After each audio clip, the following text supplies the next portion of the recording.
Yo, what's up mga master? Mark Music here. Meron tayong pag-usapan ngayon mga master, yung about sa tinatawag na broken chords. Yan. Pero bago ang lahat, magbibigay muna ako ng disclaimer. Di po professional na gitarista, nagtuturo lang po ako base sa alam ko at sa sarili kong research. Nasa sa inyo na yan kung susundin nyo to o hindi yung mga tinuturo ko. Let's go!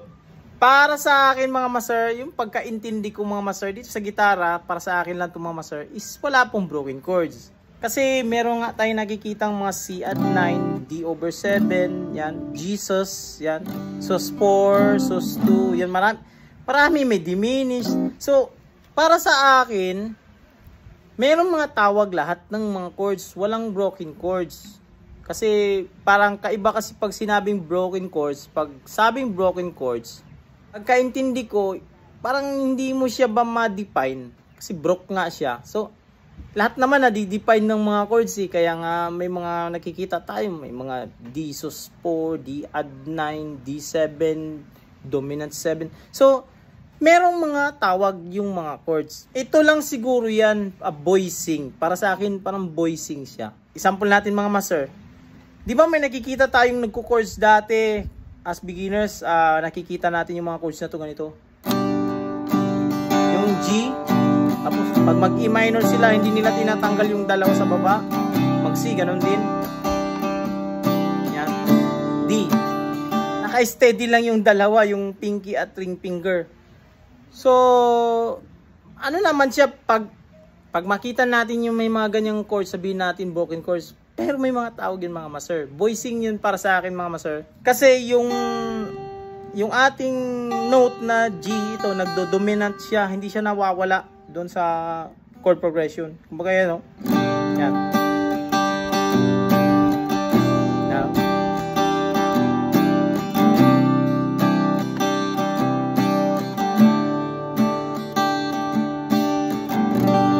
Yan. Pwede rin naman tanggalin natin yun. Yan. Yan. Same lang din naman yan sila. Iba lang yung pag meron kang nagdo-dominant na mga nota kasi parang meron siyang dynamics kumbaga kasi i-compare mo dito. Ito, halimbawa, yan. Papakinggan mo yung tunog niya, maintain. Then pag lipat natin ng E minor, yan, lumuwag siya, yan. Tapos may tension na konti. Tapos tension ulit sa linya, tension. Unlike doon sa meron tayong dominant na nota na dalawa, merong bass part na bumaba, makyat, tapos meron tayong naka-maintain na nota. Yan siya, oh. Oh.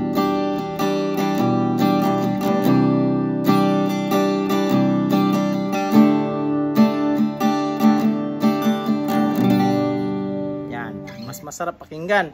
Ito pa mga master, yung C. Halimbawa, meron tayong C. Tapos G. Yan. A minor. Yan. F. Yan. Pansin mo rin yung chords niya. Yan. Maintain. Tension. Tapos luwag. Tension ulit. Pero again, walang mali dyan. So dahil sa key of C siya, family chords ng C, so yung kanyang scale is C major scale. So yan itong scale niya. Yan. Pag so-on support mo, yan, mapapatakbo pa rin yan. So kasali rin ito. Yan, fifth. Ito yung root. Pwede natin yang i-maintain silang dalawa. I-dominant natin yan sila. So yung aking index finger nasa root. Tapos maglalagay ako ng fifth, third fret, E string, ito G note or yung fifth sa scale. I-maintain ko yan. Tapos gagawin ko pa rin yung chord progression.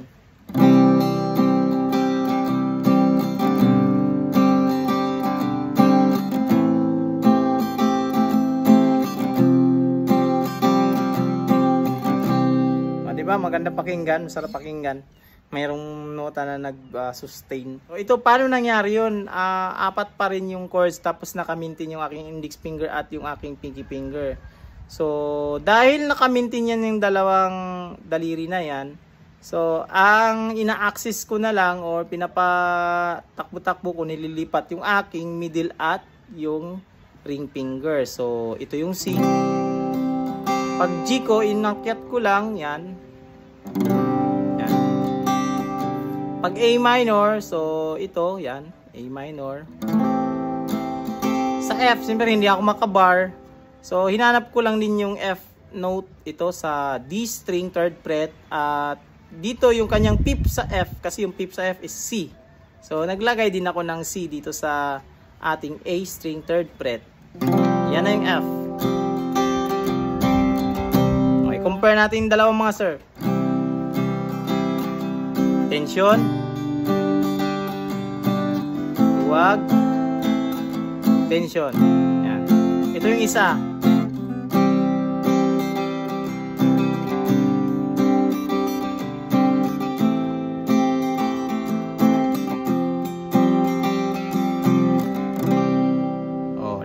Sarap pakinggan.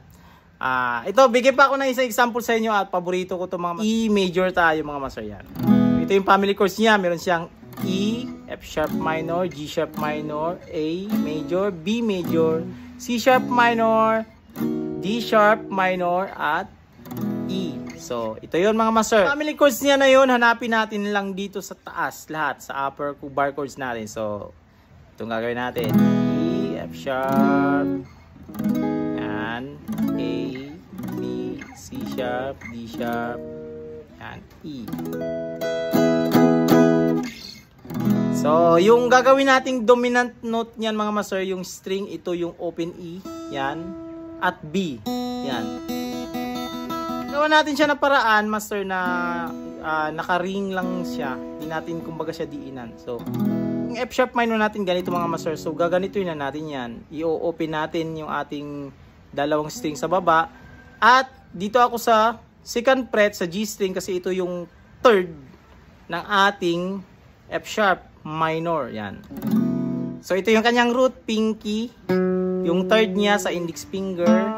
At yung kanyang fifth dito sa ating ring finger. Yan.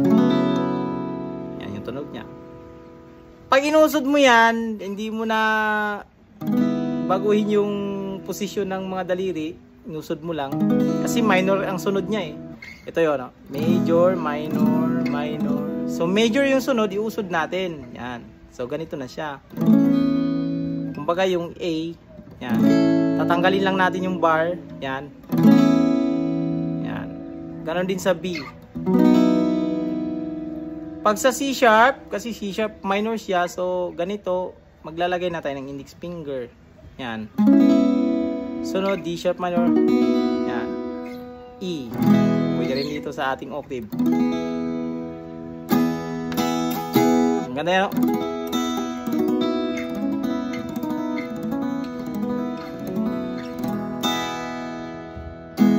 So, paano natin yan i-apply mga master yung voicing na yan? So, ito sa magbalik. Tapos B chords yung sunod. C sharp minor.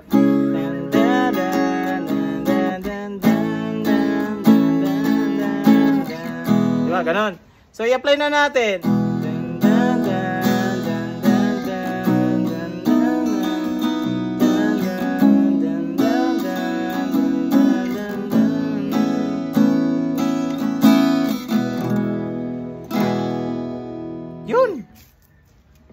Yun siya mga master, yung tinatawag na meron kang dominant na mga note, voicing, para sa akin tawagin mga master. So dito lang video natin na ito mga master, sana nakapulot kayo ng ideya mga master about dito sa ating topic mga master. This is Mark Music, God bless you all, peace out.